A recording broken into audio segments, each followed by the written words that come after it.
Et ce que les radars les plus perfectionnés ne relèvent pas, l'œil de l'opérateur formé à l'exercice en est capable. Un périscope de sous-marin dépassant d'1 mètre entraîne une traînée blanche. Mais aucun système actuel ne le perçoit, à la différence du guetteur.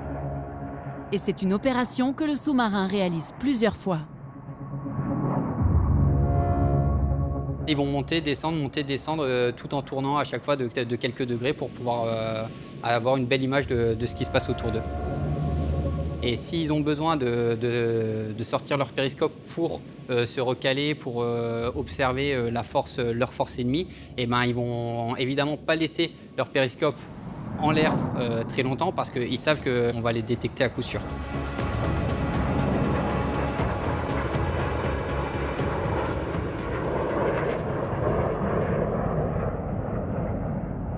Voir en transparence au-dessus de l'eau un sous-marin, c'est également possible.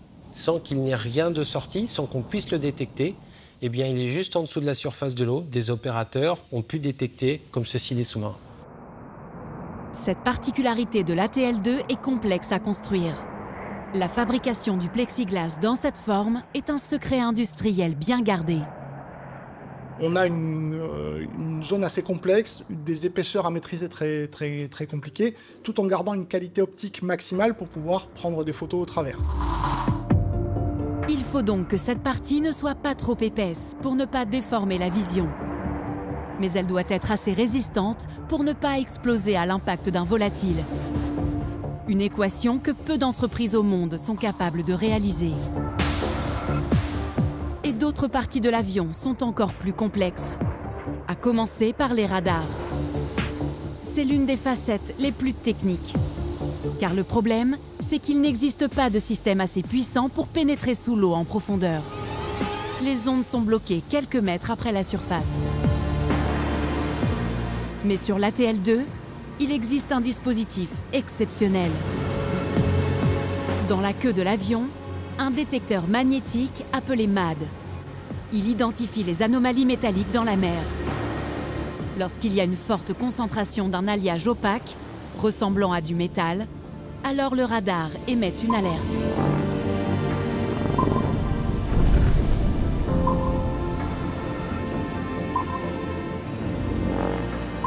Détecter un vaisseau d'une centaine de mètres de longueur dans l'immensité de l'océan est un défi. Mais l'ATL2 est un prédateur des mers. Et il dispose d'autres véritables bijoux technologiques pour l'aider dans sa quête. Ce sont les hydrophones. Des petits cylindres appelés aussi bouées. Elles font quelques dizaines de centimètres. Des bouées qui vont écouter les océans. Mais avant de les lancer, l'équipage doit connaître les caractéristiques de l'eau.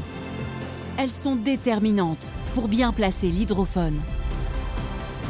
On largue une petite bouée, en fait, un capteur qui va aller au fond de l'océan, qu'on va justement déterminer à quelle immersion on veut qu'il soit, parce qu'en fonction de la salinité de l'eau, en fonction de la température, la propagation du son n'est pas la même dans l'océan. Donc c'est pour ça qu'on va définir exactement à quelle immersion on veut mettre le capteur, parce qu'on se dit que le sous-marin doit être à peu près à cette immersion-là. Une fois les données analysées à bord de l'avion, l'hydrophone peut être jeté en mer. Il est ainsi programmé pour se stabiliser à la profondeur désignée et peut démarrer son écoute. Avec un câble et qui va remonter le signal et en partie supérieure qui reste à la surface de l'eau, eh bien, une petite antenne qui va transmettre à l'avion le signal du sous-marin. L'hydrophone va juste écouter tout le bruit qu'il y a autour de lui. On entend aussi bien les crevettes, les baleines qu'un sous-marin nucléaire qui passe à proximité. L'hydrophone est redouté par les sous-marins. Il s'agit d'un véritable espion des mers.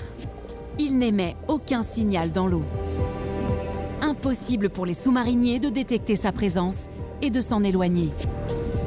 Mais l'hydrophone a un défaut. Il ne localise pas précisément l'ennemi, si celui-ci est très silencieux. Et pour savoir exactement où il se trouve, une autre version de la bouée est envoyée à l'eau. Donc, il y a des bouées dites passives qui sont finalement des microphones sous-marins qui permettent d'entendre ce qui se passe autour, ou des bouées actives qui sont des petits sonars qui émettent un son et qui viennent vérifier si ce son a été réfléchi par quelque chose.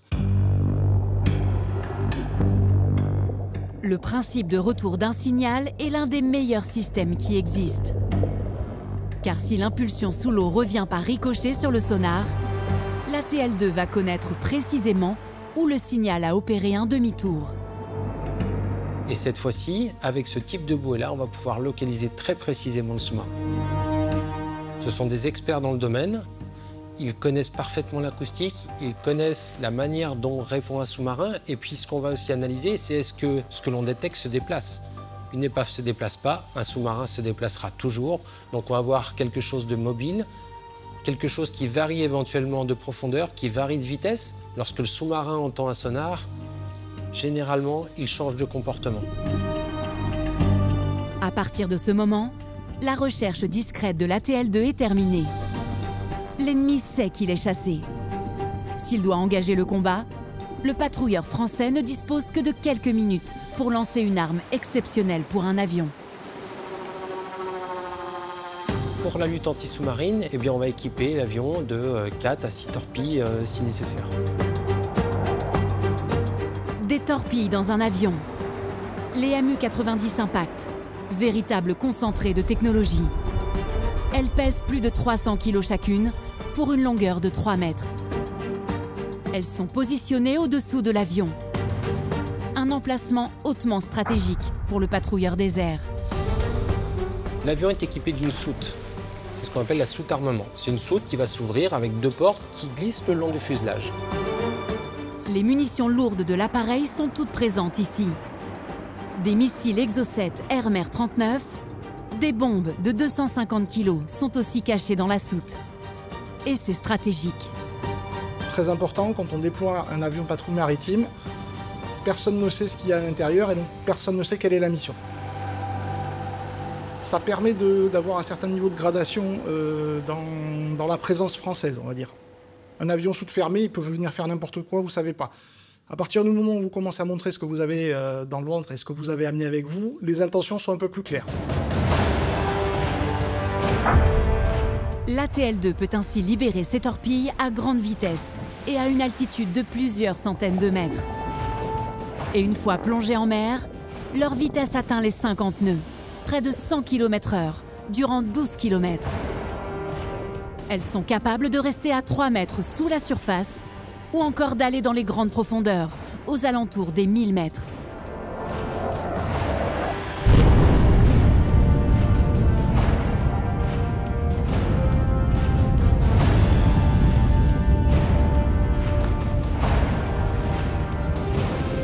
Ces torpilles sont des armes ultimes contre les sous-marins. Et elles ne sont pas les seules à faire des ravages. Outre les missiles et les bombes, le patrouilleur français est équipé d'une boule optronique, dernière génération. À l'arrière de l'avion, celle-ci est un atout prodigieux en mode attaque. Elle voit à des dizaines de kilomètres de jour comme de nuit. Mais elle est aussi équipée d'un illuminateur laser.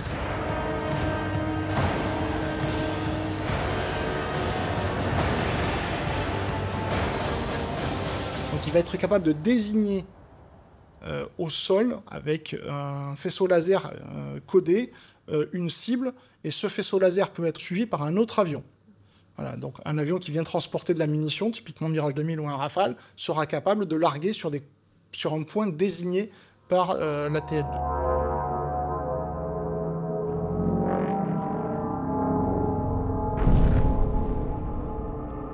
Imaginez-vous dans un navire, vous êtes en train d'être attaqué, vous voyez un radar qui vous illumine à gauche, et le missile vient de droite. Donc c'est quelque chose qui démultiplie finalement l'effet d'un système d'armes, c'est cette capacité à travailler en réseau. Cette stratégie d'attaque peut prendre des formes totalement différentes. Et le patrouilleur français tirait lui à la place du Rafale.